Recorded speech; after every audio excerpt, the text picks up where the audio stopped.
ये हम सबका सौभाग्य है कि आज के इस कार्यक्रम में देवभाषा में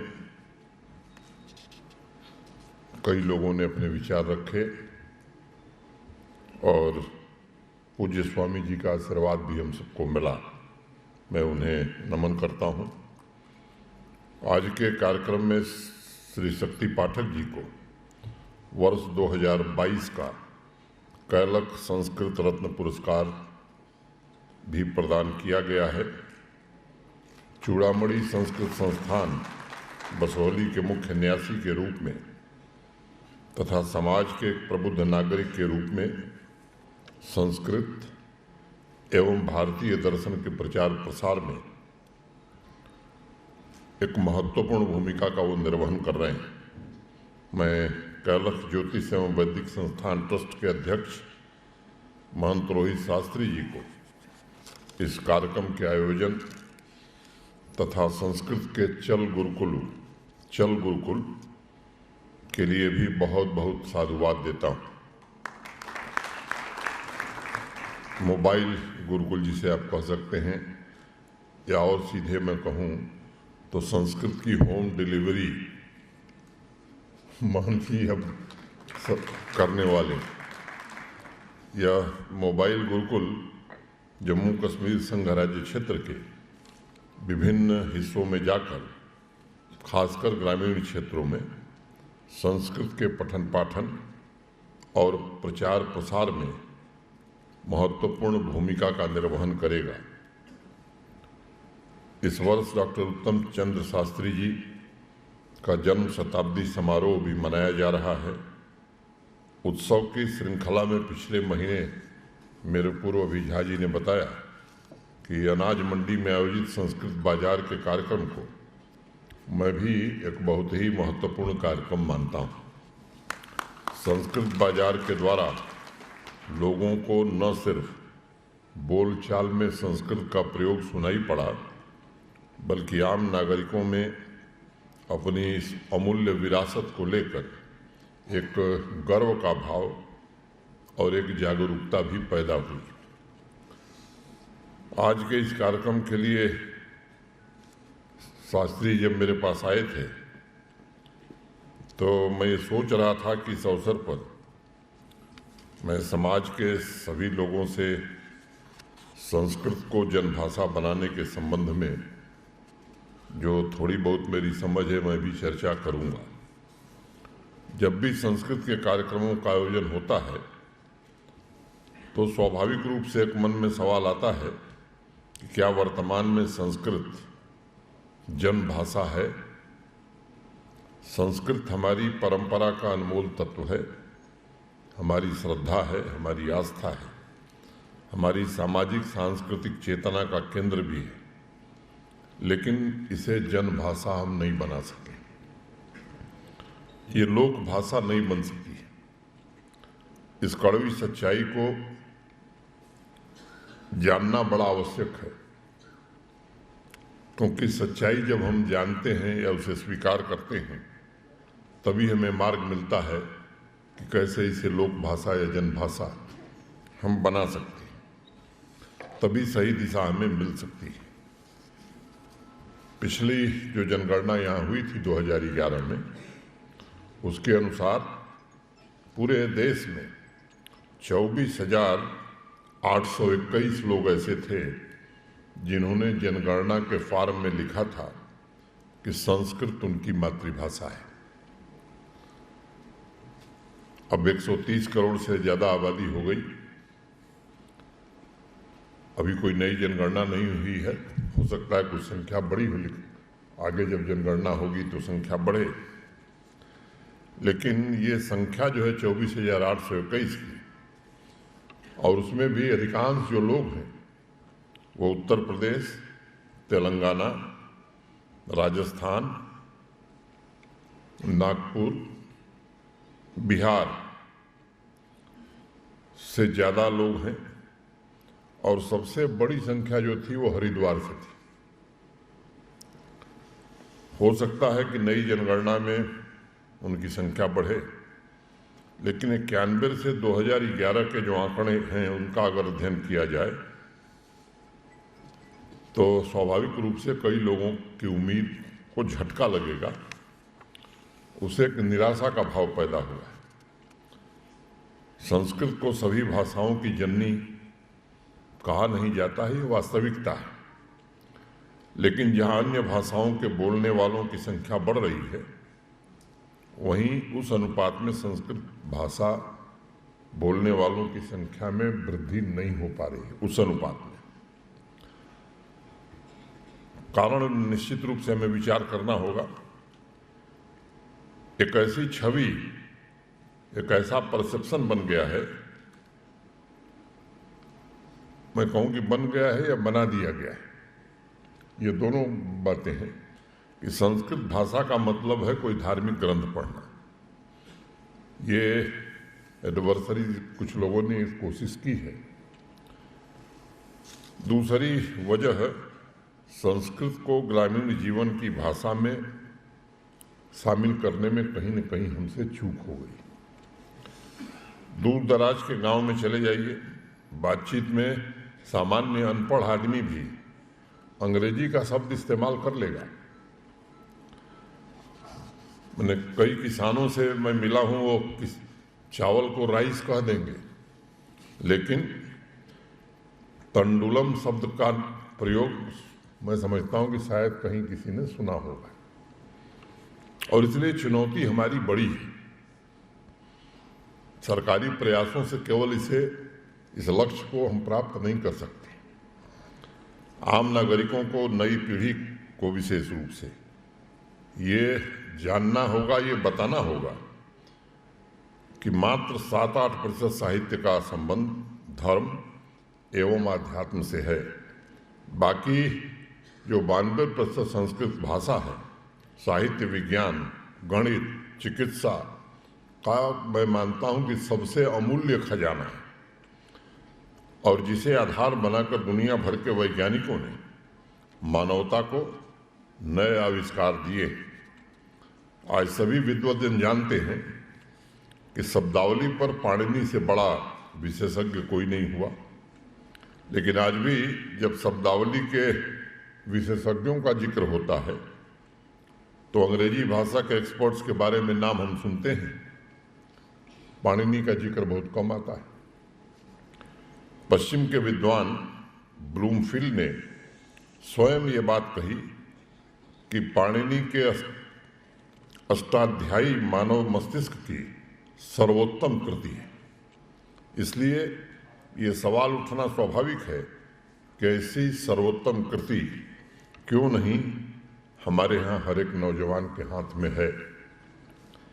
आज की युवा पीढ़ी में बहुत कम ऐसे लोग होंगे जिन्होंने आर्यभट्ट को पढ़ा होगा या फिर ब्रह्मगुप्त या भास्कर के संबंध में लाइब्रेरीज में जाने वाले कुछ लोगों ने नाम सुना होगा।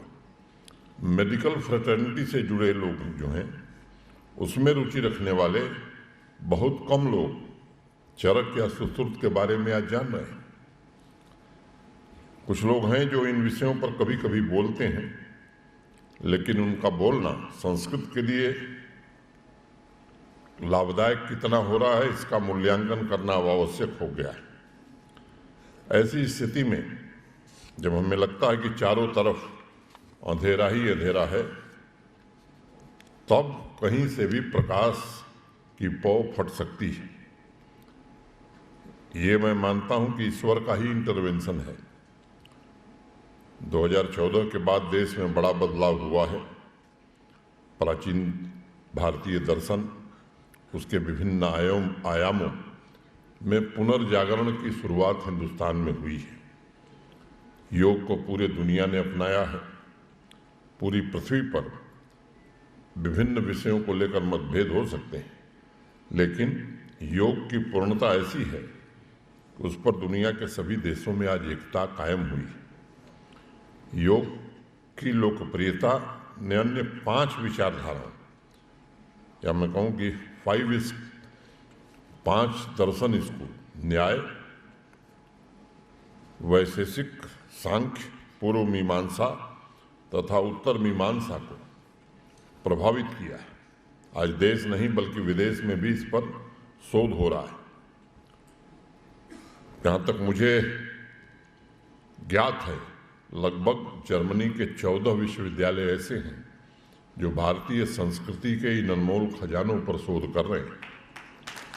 इसी तरह अमेरिका में 5 तथा इंग्लैंड की 4 यूनिवर्सिटीज संस्कृत में स्टूडेंट्स को शोध करा रही हैं।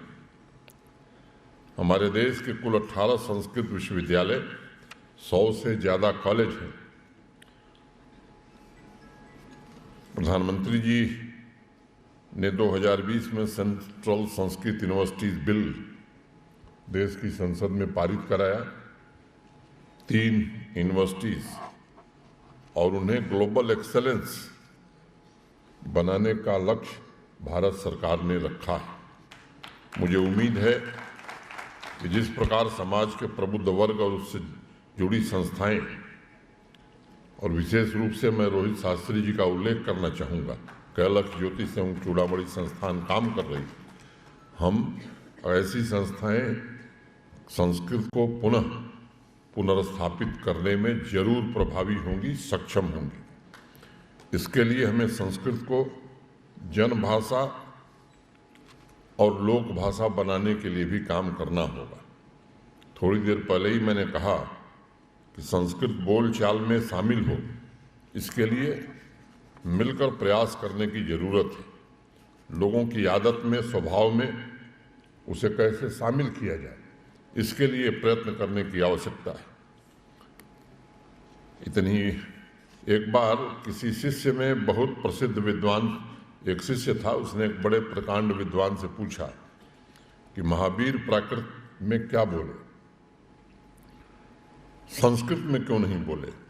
प्राकृत भी तो आखिर संस्कृत का अपरिष्कृत रूप है।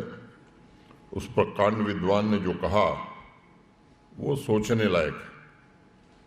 उन्होंने कहा कि महावीर प्राकृत भाषा में इसलिए बोले क्योंकि वह जनभाषा थी, साधारण जन की भाषा थी। प्राकृत अनपढ़, अशिक्षित गांव वालों की भाषा बन गई थी, जबकि संस्कृत को हमने सीमित कर दिया।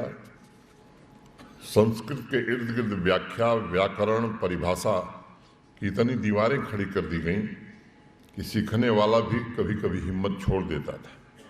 मुझे अत्यंत प्रसन्नता है और मैं बधाई दूंगा महंत रोहित शास्त्री जी, जिन्होंने इन दीवारों को तोड़ने का एक प्रयास किया है। उनका मोबाइल संस्कृत गुरुकुल आज़ादी के समृद्ध कालखंड में संस्कृत को जन जन तक, गांव तक पहुंचाने की दिशा में एक बड़ा ही प्रभावी कदम है। मैं इस अद्वितीय कार्य के लिए महंत रोहित शास्त्री जी को तथा उनकी पूरी टीम को हृदय से बधाई देना चाहता हूं और कृतज्ञता ज्ञापित करना चाहता हूं। आम बातचीत की भाषा में बहुत सीधी सादी होती है, उसमें व्याकरण की दीवारें नहीं होती। हमारा पहला लक्ष्य होना चाहिए कि जिस प्रकार अंग्रेजी के शब्द बातचीत में शामिल हो गए, वैसे ही संस्कृत के शब्द भी सामान्य बातचीत की भाषा में अपनी जगह बनावें। झाजी, मैं निवेदन करूंगा कि इसका प्रयास हम सबको करने की आवश्यकता है। संस्कृत के साहित्य लोगों तक पहुँचे, फिर धीरे धीरे अपने आप लोगों की रुचि व्याकरण में भी पैदा होगी, परिभाषा में भी पैदा होगी। सरकारी तौर पर जो आवश्यक होगा उसकी कोशिश की जाएगी। भारतवर्ष की समृद्ध विरासत को देश तथा दुनिया भर में पहुंचाने के लिए अलग अलग माध्यमों को अपने अपने ढंग से काम करना होगा। इसमें सभी संस्थान एक वर्ष का कैलेंडर कैसे बना सकते हैं, इंटरनेट के माध्यम से भी प्रचार प्रसार कैसे किया जा सकता है, इस दिशा में प्रशासन की ओर से भी कोशिश हो, इसका विचार भी किया जाएगा और निश्चित रूप से करने की कोशिश की जाएगी। हम सब जानते हैं कि हमारा अतीत बड़ा समृद्ध रहा है, इसमें कोई शक नहीं, लेकिन ये भी सच है कि भारतवर्ष सैकड़ों वर्ष की गुलामी के कारण, आक्रांताओं की तमाम विपरीत परिस्थितियों के कारण अनेक पीड़ाएं हमने सही। लेकिन फिर भी आज विश्व की हम 5वीं बड़ी अर्थव्यवस्था बन गए। और एक बात हमें समझने की है कि जब हम सोने की चिड़िया कहे जाते थे तो किसी और कारण से नहीं कहे जाते थे। जिस नॉलेज इकॉनमी की आज बात हो रही है उसके कारण हम दुनिया में सोने की चिड़िया। और आप में से कुछ लोग ये जानते होंगे कि जब दुनिया को नेविगेशन सिस्टम के बारे में जानकारी नहीं थी तब हिंदुस्तान के पानी के जहाज दुनिया के सुदूर देशों में जाते थे। उस समय एलॉय जब दुनिया के लोग नहीं जानते थे तब सबसे बेहतर स्टील हिंदुस्तान में बनता था। हमारे पानी के जहाज स्टील लेकर जाते थे, दुनिया से सोना लेकर के आते थे। उसके ऐतिहासिक प्रमाण। तो मुझे लगता है कि जो आदरणीय महंत जी ने कहा कि हमारे संस्कार, हमारी धरोहर संस्कृत भाषा में ही निहित है, सामाजिक चिंतन के तत्व भी उसके कारण ही सबसे मजबूत हैं। मानवता के हित के लिए ये आवश्यक है कि संस्कृत में मौजूद उदात्त एवं महान विचारों से अधिक नागरिकों को परिचित कराया जाए। इसके लिए अगर संस्कृत भाषा में नया प्रयोग करना पड़े तो मुझे लगता है कि संस्कृत के विद्वानों को नया प्रयोग करने की आवश्यकता है, नए शोध की आवश्यकता है। कठिन व्याकरण की भाषा की बजाय कैसे ठेठ लोक भाषा के रूप में बच्चों को हम सिखा सकते हैं, बाद में उसे परिष्कृत किया जाएगा ताकि वो शुद्ध संस्कृत जान सके। और ये जिस देश में ये भाषा बन जाएगी, मुझे लगता है कि अनेक देशों ने परिवर्तन किया है। आज हमारे हिंदुस्तान में 20% से ज़्यादा लोग अंग्रेजी बोल रहे हैं। और इसलिए मैं मानता हूँ कि सबको संयुक्त प्रयास इसका करना है कि संस्कृत भाषा को जन भाषा कैसे बनाया जाए। मैं समझता हूँ कि संस्कृत एवं संस्कार ही भविष्य में हमारे देश का मार्गदर्शन कर सकेंगे। मैं एक बार पुनः इस अप्रतिम पहल के लिए महंत रोहित शास्त्री जी तथा कैलक ज्योतिष संस्थान को बधाई देता हूँ। स्वामी विश्वात्मानंद जी महाराज के चिंतन के अच्छे भंडार का हमें आशीर्वाद मिला। और भी सभी विशिष्ट जनों के प्रति मैं आभार व्यक्त करते हुए हार्दिक शुभकामना देते हुए अपनी बात में पूरी करता हूँ। धन्यवाद। जय हिंद। और सब लोग संस्कृत में बोले हैं तो मुझे भी एक पंक्ति संस्कृत की कहनी ही पड़ेगी। यम यम चिंतयते कामम तम तम प्राप्नोति निश्चितम।